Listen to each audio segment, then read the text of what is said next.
What is going on, guys? Welcome to Guns Videos, and today we're going to be talking about the Sony and Disney relationship. So for the past 24 hours, at least for me, I've been seeing stories and headlines and people sharing that, hey, there's a possibility of a Spider-Man 2099 series happening on Disney+. But when I did some digging, I didn't see anything. But this begged the question, how close are Disney and Sony right now? And I think it was like, a week or two ago, there was a story about Black Cat and Silver Sable. Yes, the thing that was a movie, then it was two separate movies, and then just kind of went dead. But the director recently came out and stated that they were actually still trying to keep the project alive, that they're still trying to work on it. And there was a time where they're like, hey, maybe we can put this on Disney+. That was a thought they had.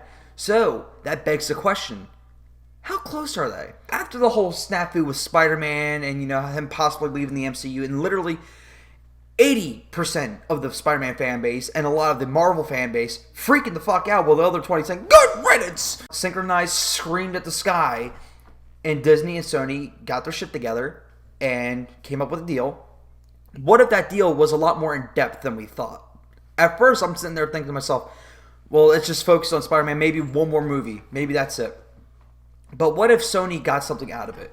What if they can make projects and release it on Disney+? That works both. It benefits both Sony and Disney. It gives Disney more stuff to put on their Disney+, and it gives Sony a cheaper route to just releasing it on cable, because that could be expensive, or releasing it in theaters and possibly losing money. In reality, I don't think it would lose money, but putting it on Disney+ could save them a lot of money. But this begs the question, how close are they? What else has changed? And that excites me personally, because maybe, just maybe, Tom Holland isn't done after 3. I would be really happy, because I know a lot of people want to see Peter be the businessman with, and I forget what the business was called, because I very rarely have seen it, but I've seen it happen in comics where he's got his own business. I forget what it was called. I think it was like Parker Industries or something like that, whatever. But some people want to see that. Some people want to see the mature Spider-Man with a lot of experience.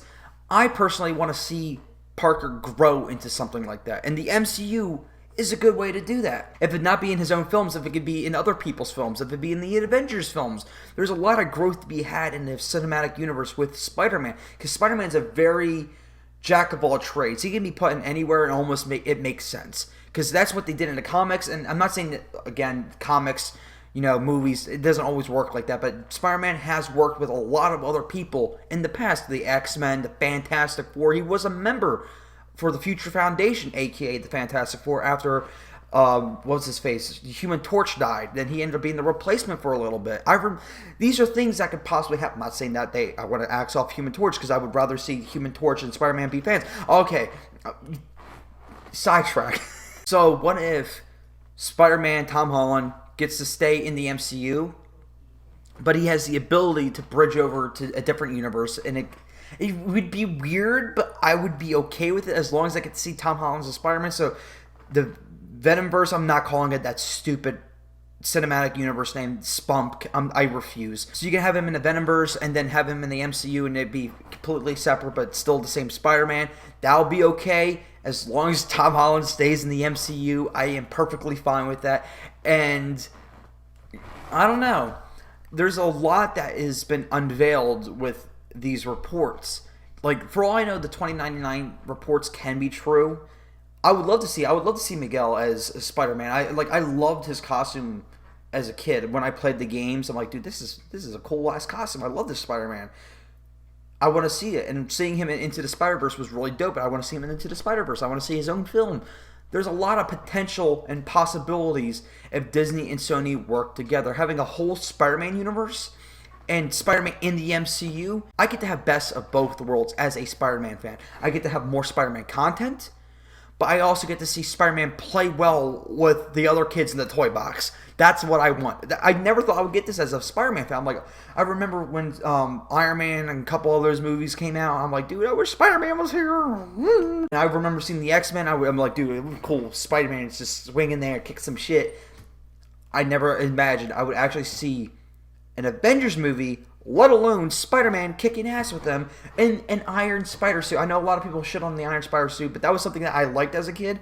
kind of pog, not gonna lie. The whole point of this video is, what do you think this means? Is it just, oh, maybe this was just one more detail that they just forgot to mention? Or could it mean there is possibly more stuff behind the scenes, like the Vulture appearing in Morbius? What does it mean? How deep does this connection go? Is this going to be like a unofficial merger, like a Fox kind of thing? Or like, are they just becoming like best buds? Are they learning to really just play nice with each other? If so, I'm happy. Watching something like this, Sony and Disney just work together. It's like watching your divorced parents finally get back together. It's a pipe dream. It's something beautiful. At the end of the day, it is something really beautiful, and I hope we get to have more of this and less meltdowns, specifically less public meltdowns, and maybe they just fix it, is like behind the scenes, and just preferably no meltdowns in general. Just leave Spider-Man alone. I want him to be happy. I love the character so much. And stuff like this makes me really happy. Well, anyways, guys, that's going to be... I want to hear your thoughts down below. Do you think it's more? Do you think it's just what has been revealed? Or do you think this means absolutely nothing and it's just me being a fanboy and being very optimistic? Anyways, guys, I have a Twitter, _videos. Go follow me there for the latest news updates on my channel, guys. Thank you guys so much for watching. Please subscribe, all that crap. Later and goodbye. Peace.